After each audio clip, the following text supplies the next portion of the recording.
bonjour et bienvenue dans cette vidéo hors série avec plein d'annonces dedans. Alors déjà pour commencer, désolé pour ce titre quelque peu putaclic, c'est pas dans notre habitude, mais ce n'est pas totalement un mensonge. Lors de nos récentes discussions avec Marie-Madeleine, on a effectivement évoqué la possibilité d'arrêter YouTube. Mais promis, on revient sur ce détail dans la vidéo. Et vous avez dû le voir, cette vidéo est chapitrée, donc s'il y a des thèmes qui ne vous intéressent pas, vous pouvez facilement passer de l'un à l'autre. On va déjà commencer par vous remercier, vous qui nous suivez et nous soutenez depuis 6 ans. Évidemment, on remercie tout particulièrement nos membres, nos Fire Tippers et celles et ceux qui utilisent les Super Thanks sous les vidéos ou pendant nos lives. Merci, car vous êtes un vrai plus dans cette activité qu'est YouTube. Mais d'une manière plus globale, merci à celles et ceux qui nous suivent assidûment ici ou sur les réseaux sociaux, à celles et ceux qui partagent et commentent nos vidéos et nos publications sur les mêmes réseaux sociaux. Sans oublier, évidemment, celles et ceux qui portent nos couleurs en ayant commandé nos produits dérivés. À toutes ces personnes, merci du fond du cœur. Pour autant, et c'est déjà là qu'on fait le lien avec le titre de la vidéo, on ne peut pas vraiment remercier les presque 330 000 abonnés qui sont affichés sur notre chaîne YouTube. Dans les faits, c'est un nombre très impressionnant, et d'ailleurs quand on a créé la chaîne, on ne pensait même pas dépasser les 10 000 abonnés. Mais malheureusement, c'est un chiffre un peu tronqué, parce que dans les faits, il n'y a que 1/3 des abonnés qui regardent vraiment nos vidéos. On sait que dernièrement, énormément de vidéastes se sont fait la même remarque, que les vues sur YouTube sont en train de chuter. Mais on va rester cohérent, on sait très bien que ce phénomène est dû à deux choses majoritairement. C'est d'une part la sortie des confinements à répétition, qui a eu quand même tendance à booster les chiffres de YouTube, et aussi à TikTok qui prend une énorme part de marché, et bien sûr qui est chronophage, donc moins de temps pour YouTube. Toutefois, il est aussi logique pour nous de nous remettre en question, c'est-à-dire qu'on se demande évidemment si nos vidéos intéressent toujours, si elles ne sont pas dépassées dans la façon de faire par exemple, ou si justement nos vidéos ne sont pas trop poussées par rapport à ce que YouTube attend de ses créateurs. Donc oui, avec le nombre de vues que génèrent aujourd'hui nos vidéos, eh bien on se demande s'il est encore pertinent pour nous de chercher à en vivre. Vous allez peut-être nous dire, les vues sont-elles si importantes que ça? Il y a la passion tout de même. Dans les faits, c'est vrai. Mais c'est pas aussi simple que ça.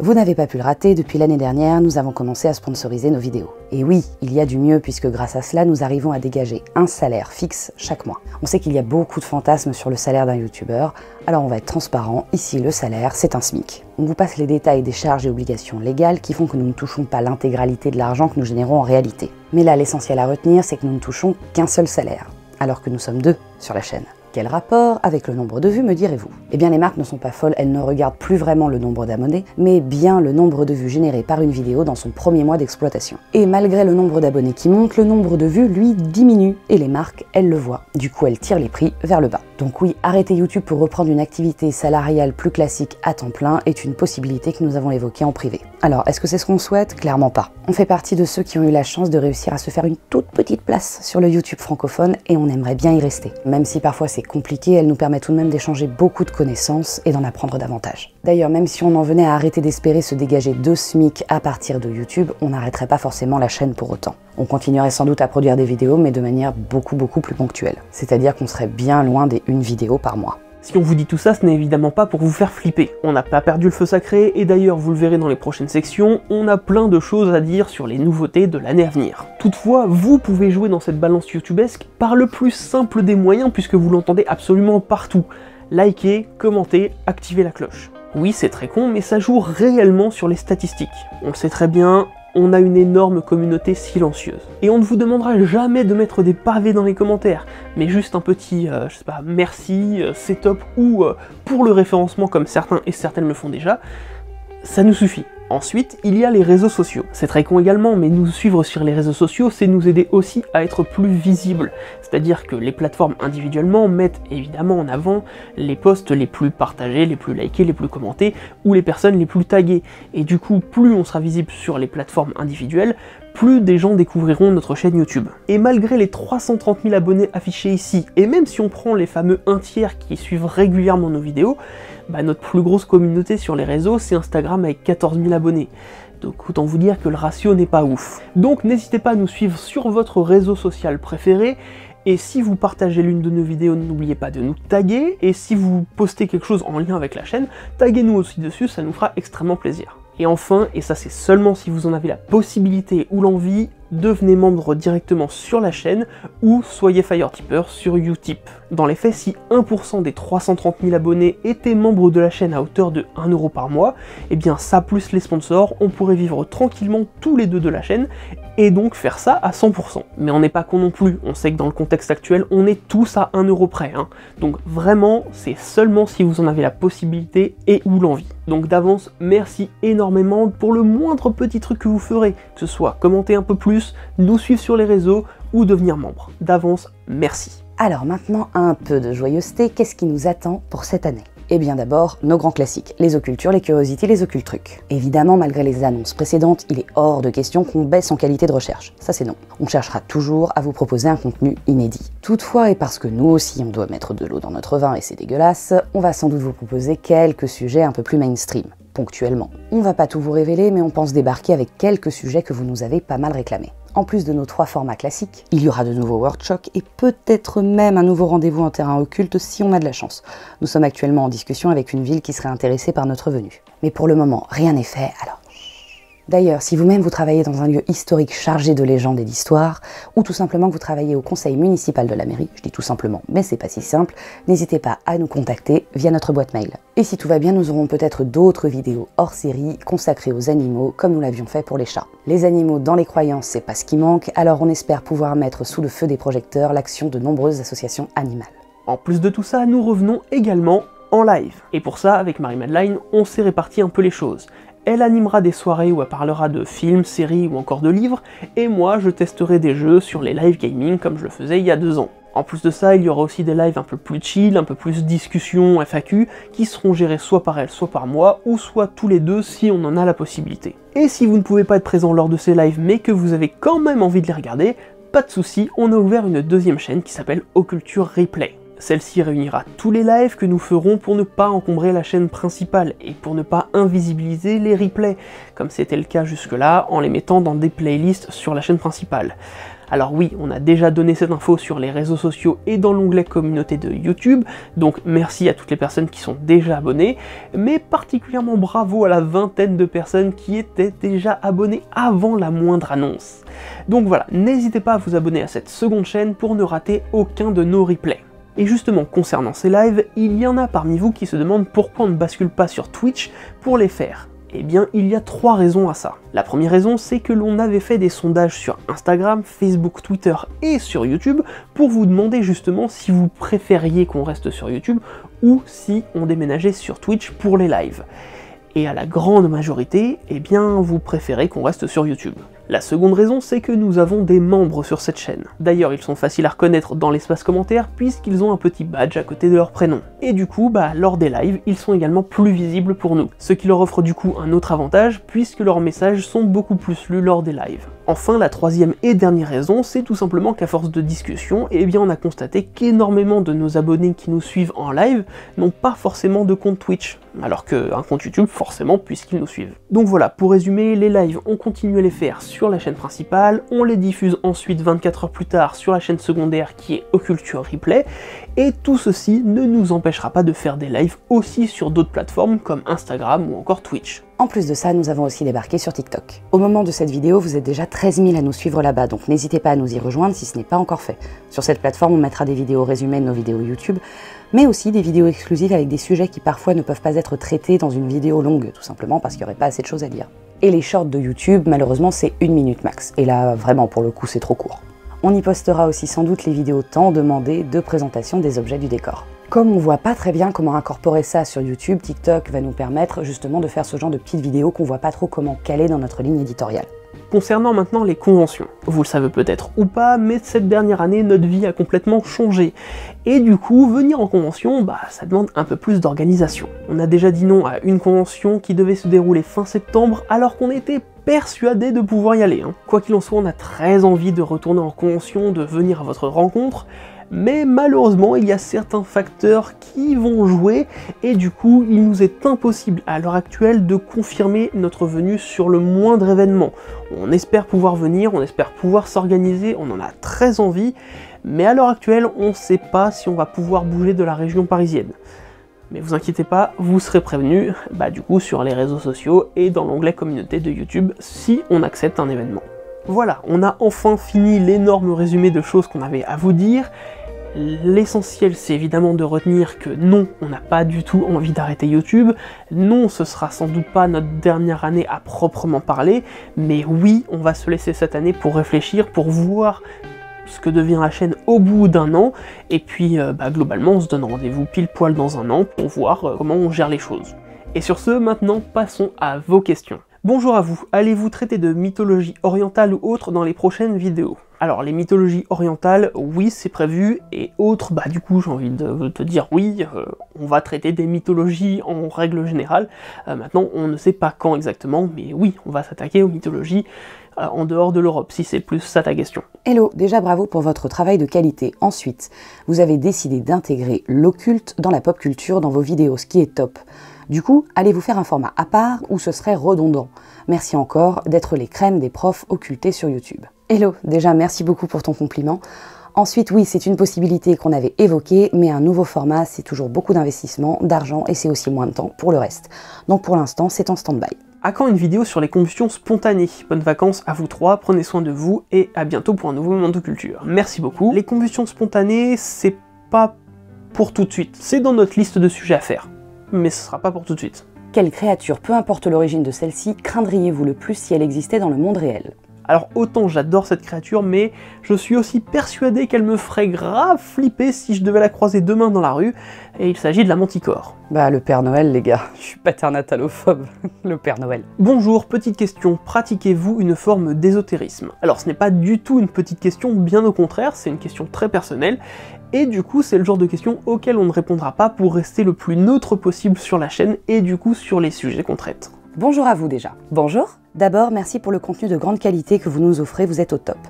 Et ensuite, pour la petite question, comment allez-vous tous les trois? Écoute, on est très fatigués, on a vécu des événements familiaux très compliqués et très difficiles ces derniers mois, plus le travail de Nova, plus la chaîne, plus mon petit job que je fais de temps en temps pour arrondir les fins de mois, plus notre fille qui a besoin d'une présence constante, plus les trois pitous, on est un peu fatigués. Avec le temps, la qualité des vidéos n'a fait qu'augmenter, merci et bravo à vous. Pensez-vous que vous referez des épisodes plus longs et plus approfondis sur des monstres déjà traités au début de la chaîne? Vampires, sirènes, etc. Alors déjà, merci beaucoup, ça fait très plaisir à entendre, et sans doute pas, parce qu'on a déjà encore beaucoup trop de choses à traiter pour revenir sur un sujet qu'on a déjà fait. Coucou, merci à vous de partager vos passions. Pourquoi pas faire un épisode sur l'enfer de Dante? Merci à vous. Coucou, tout simplement parce que l'enfer de Dante est simplement une œuvre littéraire. À ce moment-là, nous pourrions faire, je sais pas, une vidéo sur Le Seigneur des Anneaux, une vidéo sur Harry Potter, et même une vidéo sur Et si c'était vrai de Marc Lévy. Et là, ce serait bizarre. Esprit, es-tu là? Je vais la refaire. Esprit, es-tu là? Je crois qu'il a dit non. Vos recherches ont l'air ouf. Même des bons youtubeurs que je connais ne vont parfois pas plus loin que fouiller dans Wikipédia. Du coup, je me demande, pouvez-vous détailler votre méthode de recherche? Où vous commencez, comment vous trouvez les documents, dans lesquels vous fouillez, etc. Continuez, la qualité de vos vidéos sont ouf. Pas rougir, merci beaucoup, c'est adorable. Alors, notre technique de recherche, elle est très simple. Premier truc basique, on veut voir combien de temps va nous prendre un sujet à traiter. On le tape dans Wikipédia, on voit la longueur de la page. Plus il y a de pages, plus on sait que ça va nous prendre du temps. À partir de là, on s'éparpille et on tape sur Google. On va aller chercher dans les bibliothèques, on va aller chercher dans des archives, notamment celles de la BNF. Selon le sujet, on n'est pas dans le même pays, du coup on va aller regarder les archives nationales. Parfois on va contacter les gens, voir s'ils peuvent nous envoyer des informations. Parfois on va tout simplement consulter Google Archives qui retrace de vieux bouquins. Globalement, on part un peu à l'aveuglette. On fouille, on fouille, on fouille, on fouille, et souvent quand on trouve quelque chose, ça nous pose une autre question. Et quand on a une autre question, on rebondit sur une autre question. Et c'est quand on n'a plus de questions à la fin qu'on arrête les recherches. Petite question sur d'éventuelles traductions de vos vidéos. Des sous-titres seraient top pour pouvoir partager et regarder la vidéo avec des noms francophones. Bonne continuation. Alors oui, ça a été un énorme drame quand YouTube a décidé de bloquer l'accès aux gens qui faisaient des sous-titres pour le plaisir. Donc voilà, ce n'est plus le cas actuellement. On n'a malheureusement pas le temps à l'heure actuelle de passer du temps sur les sous-titres.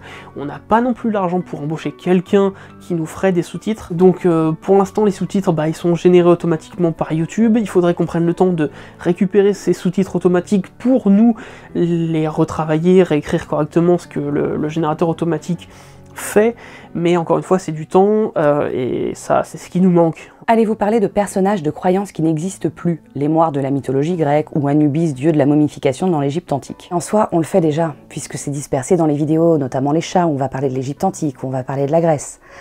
Mais si tu veux une vidéo spécifique sur la mythologie, On y pense, on y réfléchit, mais il faut qu'on voit comment on aborde le sujet. Allez-vous parler de personnages mythologiques présents dans le bestiaire de jeux vidéo, uniquement présents dedans ou non? Quand les jeux vidéo reprennent des créatures qui font partie des mythologies, oui, on va en parler.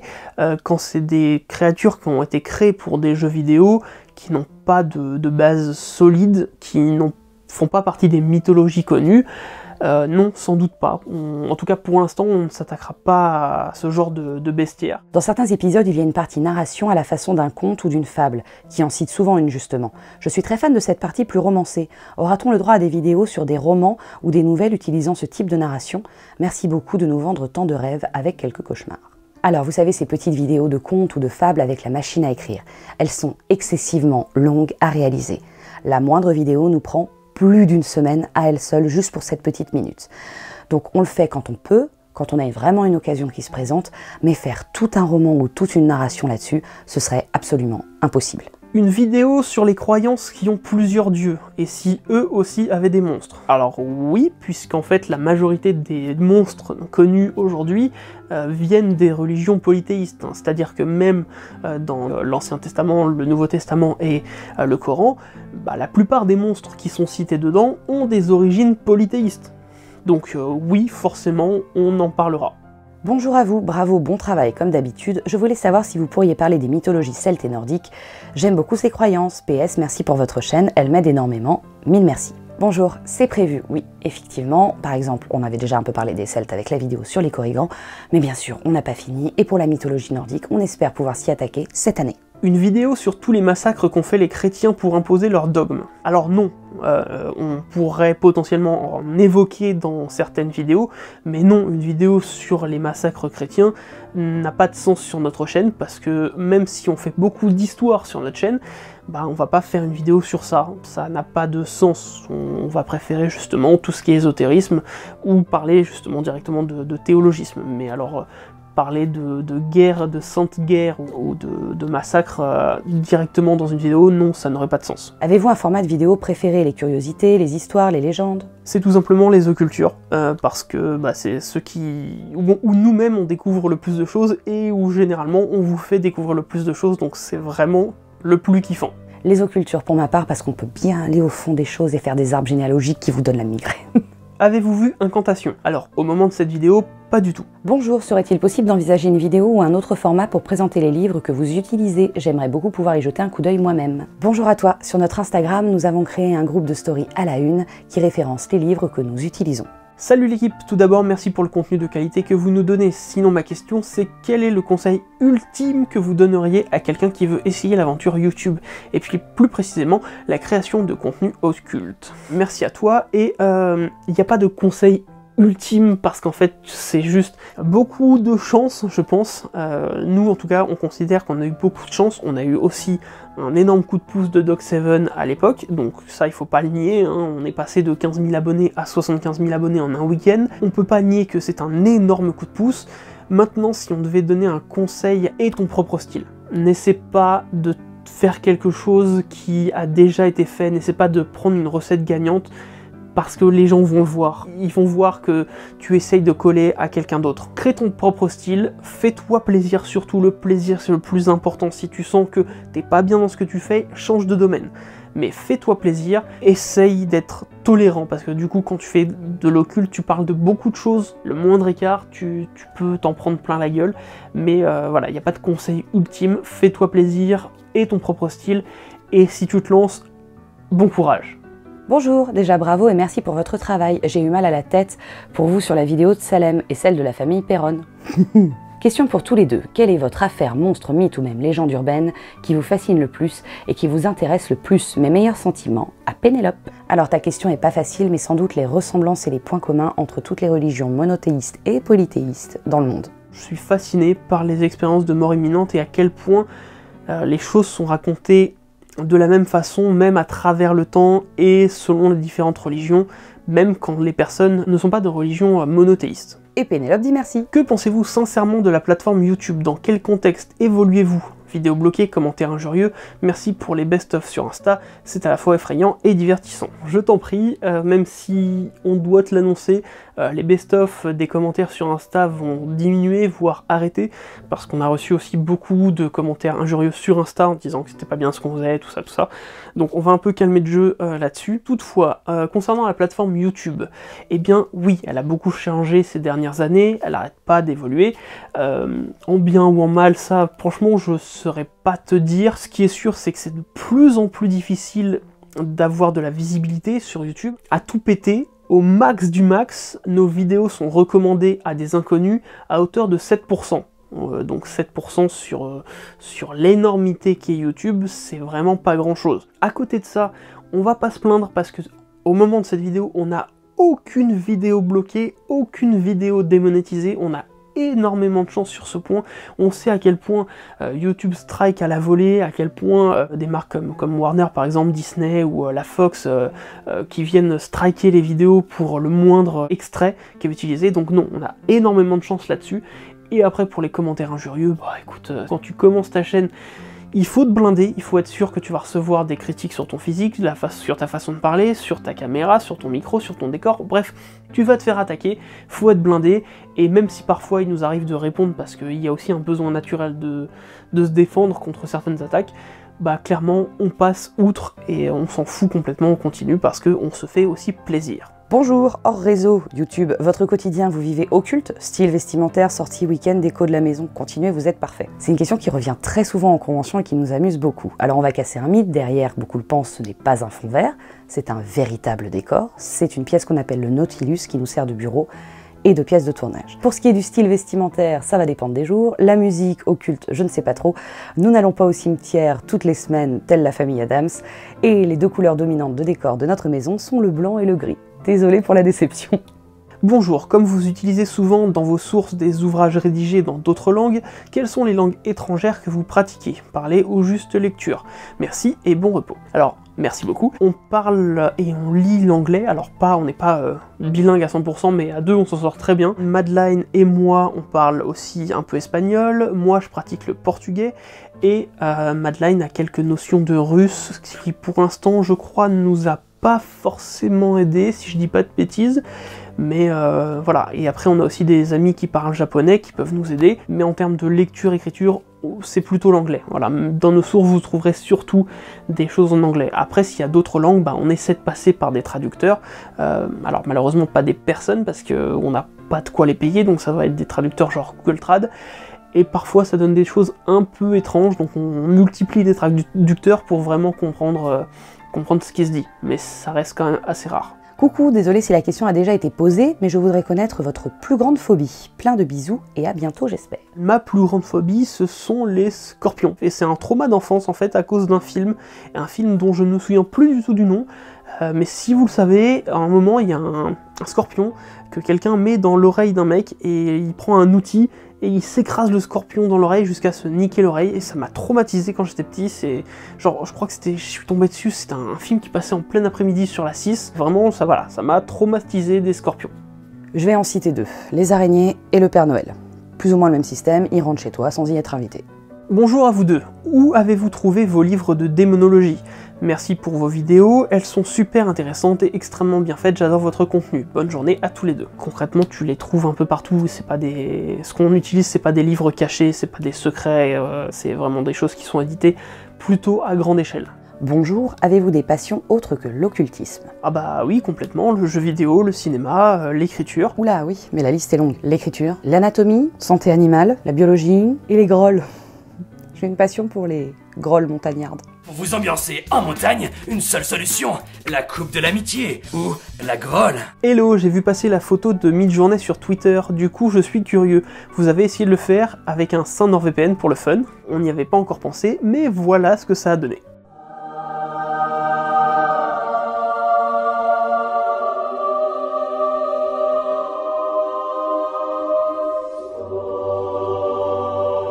Laisse un avis, j'ai envie de te dire, sur ce que tu penses de ce sein NordVPN.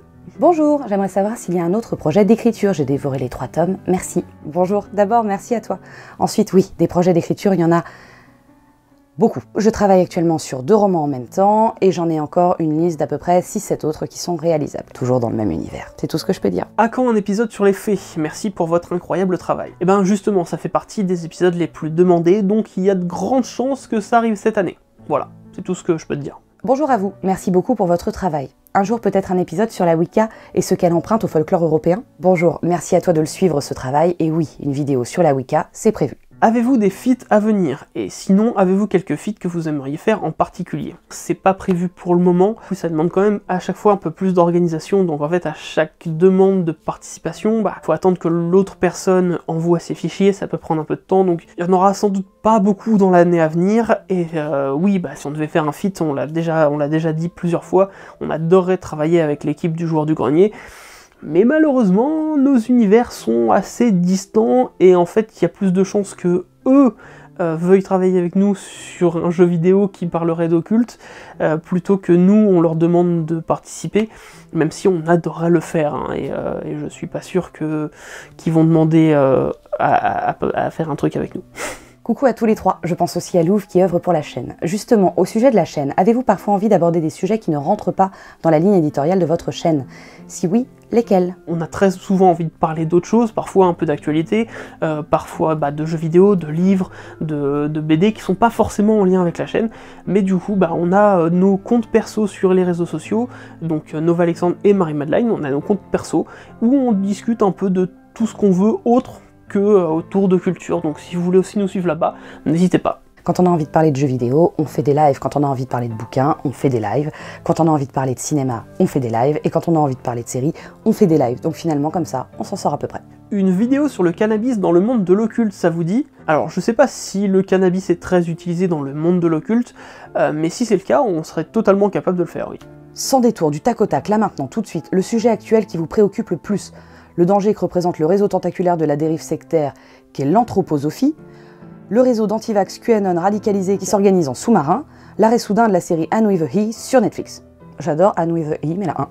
Salut, j'adore ce que vous faites, les recherches avec votre touche d'humour. Petite question, une collab avec Seb de JDG, ça serait cool. Ok, c'est pas une question, mais vous voyez l'idée. Déjà, merci, et oui, on voit très bien l'idée. Seb et Sorina, d'ailleurs, ont participé à la vidéo sur les EMI, sur les expériences de mort imminente. Ils prêtent leur voix, tous les deux leur voix au témoignage. Voici donc un homme qui meurt.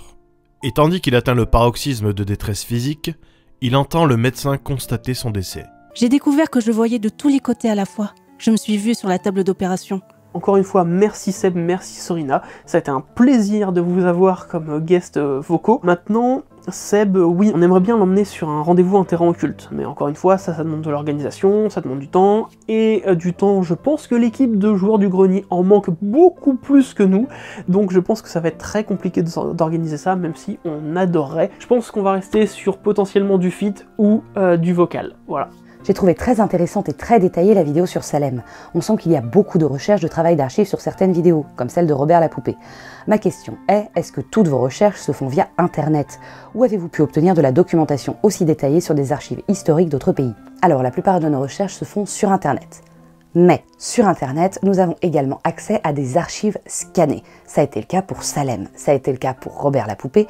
Il y a des pays qui, non pas comme la France, ont un véritable désir de numériser l'intégralité de leurs archives historiques. Et là, avec un bon VPN, un faux compte et quelques bidouillages, on arrive à faire croire qu'on réside sur le territoire et à accéder aux archives. Je me demande qui a dessiné le logo /sigil d'occulture et ce que signifient ces divers éléments. Merci pour votre boulot. Merci à toi. Et bien pour tout te dire, l'idée principale c'est Marie-Madeleine, voilà, qui a créé le logo à l'oral. Et ensuite j'ai passé une très grosse partie de la nuit à travailler ce logo sur Photoshop. C'est un travail collectif, donc c'est pour ça qu'on le dit souvent, mais oui, la chaîne, on l'a vraiment créée à deux. Et pour ce qui est des éléments qui composent le logo, ça c'est un secret qui a été complètement trouvé par Gaël Prigent, qui est l'un de nos membres et modérateurs. On lui a demandé s'il voulait qu'on le dise publiquement, et il a dit que non, chacun devait continuer à chercher de son côté. Donc, quand je dis qu'il l'a trouvé complètement, c'est qu'il y a des personnes qui ont trouvé tous les logos qui composent le logo principal de la chaîne, mais il a aussi réussi à comprendre les écritures qui sont cachées dans le logo. Voilà, donc maintenant si vous avez envie de jouer, à votre tour. Et voilà, c'est tout. Désolée pour celles et ceux auxquels on n'a pas répondu à la question, mais soit la question était beaucoup trop personnelle et il y en a eu, soit on y avait déjà répondu dans une autre FAQ, ou tout simplement avec les questions précédentes, c'était plus ou moins la même. Et évidemment, merci à vous, merci de votre soutien, merci de vos encouragements, merci de nous faire vivre cette grande aventure qui a des hauts et des bas, et des hauts et des bas. On ne s'ennuie jamais, et on va se dire à très vite pour un nouveau moment de culture.